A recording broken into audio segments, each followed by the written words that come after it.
want to show you or talk briefly about these workshops that I will be facilitating starting in the new year. So starting in January, I'm doing what I call Wukusu Empowerment Leadership Workshop Series. Every month, I'm going to have a 60-minute workshop targeted specifically to our community organizers, our educators, our activists, and community leaders, and or people who may not be in those positions right now, but they aspire to be. These topics were carefully chosen based on my survey of the brothers and sisters I know that's in the trenches doing that type of work, based on my own observations and study. For January 29th, when it starts, that workshop will be entitled First Things First.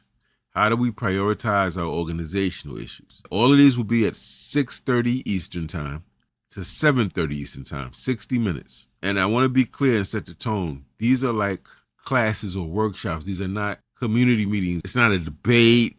We're not debating political ideology. It's nothing like that. We're going there to learn a specific skill or to talk about a specific principle. That's what we're there for.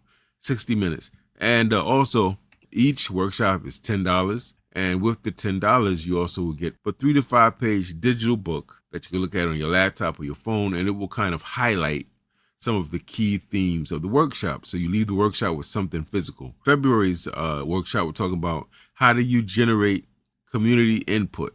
How do we survey, poll the community, canvass the community to understand what the community thinks about things, what the community wants to see, what is the community's grievances that they want us to address, those type of things. In March, we're going to talk about ideology and navigating that very delicate balance between representing our ideology, but also understanding that we don't want to become enslaved to the ideology. We want to see it as a framework for the work we do in the community, but we want to always be able to think critically and to be flexible in our thinking. And then in April, we're going to be talking about the process of evaluating our organizational efforts. So it's one thing to have an idea. It's another thing to see a problem. It's another thing to come up with a solution. It's another thing to actually come up with a prescription for the solution.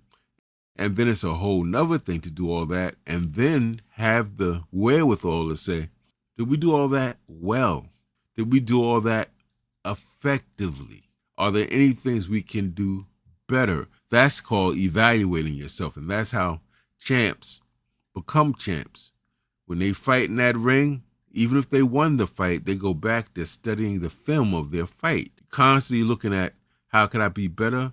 What are the good things I can build on? And what are the things that were deficient? It's going to be a very interesting workshop because we're going to go through the types of questions, the types of activities that organizations should do to evaluate themselves. In May, we're talking about the 10 habits of highly effective leaders. What are the types of qualities and habits that our most effective leaders have? We're going to get into that because that gives us a reference point. June, we're talking about effectively determining a person's character, something that is of immense importance in our organization. People are going to come to you asking for help. People are going to come to you asking to help. People are going to come to you trying to join the organization, a whole work together with their organization, a whole bunch of things. And you have to develop the ability to determine if people are real or not, if they're serious, if they have the requisite humility that it takes to lead, or do they like bossing people around? If people are competent. So leaders have to have the ability to peep people and see them as they really are. Is this person a good fit for our organization? If I give this person this task to do, will they do it on time? Will they do it well? We have to be able to determine people's character. And we're going to go through a step-by-step process that's relatively reliable. And then in July, we're talking about how we develop morale, feelings of love, respect, loyalty for our organizations. You'll be surprised. You can do all of these things here that we're going through, but if there's no morale, if nobody took the time to cultivate morale, the members, the rank and file members are going to stop coming. High morale is a feature of high functioning and high performing organizations. The people so love the organization and what it stands for and so respect it and have such high loyalty that they're doing stuff on their own August, we're talking about appreciating and demonstrating emotional intelligence.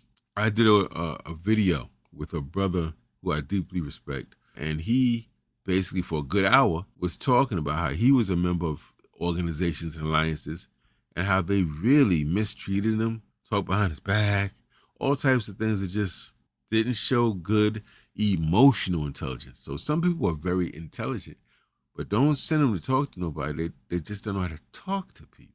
They yelling at people, they barking them, cursing them out, ready to fight, threatening their life.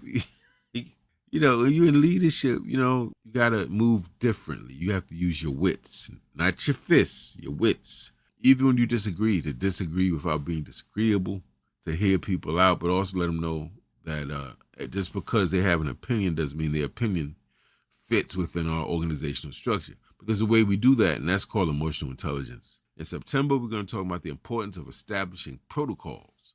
We're going to define what protocols are. We're going to help you understand what type of protocols or rules, so to speak, or systems that your organization needs and how to set them up.